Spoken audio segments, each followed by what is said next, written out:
അന്ന് ICUവിൽ ഒരു ശനിയാഴ്ചയായിരുന്നു, വെളുപ്പിനോട് ഒരു 3 മണിയോട് കൂടിയാണ് ഞാനിങ്ങനെ മയങ്ങി കിടന്നപ്പോൾ കാച്ചോട്ടിൽ നിന്നൊരു പേപ്പർ മറിയുന്നൊരു ഒച്ച നോക്കിയപ്പം ഒരു അജ്ഞാനവാവുമായ ഒരു സ്ത്രീ ഇങ്ങനെ നിൽക്കുന്നതാണ് ഞാൻ കാണുന്നത്. എന്നാന്ന് ചോദിച്ചാൽ ആരോഗ്യ ദൃഢഗാത്രയാന്ന് പറഞ്ഞാൽ കൈയൊക്കെ നല്ല ബലിഷ്ടമായ കൈകളും ഒരു റോസ് കളറിലുള്ള ഒരു പട്ട് വസ്ത്രം ഇങ്ങനെ ഉപയോഗിച്ച് അതേ പൂക്കളൊക്കെ ആയിട്ടുള്ള ഒരു വലിയ സ്ത്രീ നിന്ന് എൻ്റെ റിപ്പോർട്ട് എടുത്ത് ഇങ്ങനെ പെട്ടെന്ന് തിരുത്തുന്നൊരു സംഭവം ഞാനിങ്ങനെ കാണുക.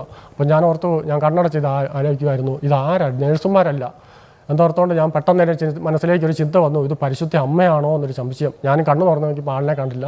പക്ഷേ ഞാനിങ്ങനെ നോക്കിയപ്പം എന്നെ കിടത്തിയിരുന്ന ആ ഒരു എതിർവശത്തുള്ളൊരു ഭിത്തിയിൽ ഞാൻ കണ്ട പരിശുദ്ധ അമ്മയുടെ ഒരു ബിംബലകൃതിയ രൂപമാണ് കണ്ടത്. ആ മുഖമായിട്ട് സാമ്യമുള്ള അതേ മുഖമുള്ള ആളായിരുന്നു. അപ്പോൾ എനിക്ക് അന്നും മനസ്സിലായത് പരിശുദ്ധ അമ്മ എന്ന ICUവിൽ എൻ്റെ ചേച്ചിയുടെയൊക്കെ പ്രാർത്ഥന കൊണ്ടാണെന്ന് തോന്നുന്നു നേരിട്ട് സ്വർഗം വിട്ട് ഇറങ്ങി വന്ന ഒരു അനുഭവം എനിക്കുണ്ടായി.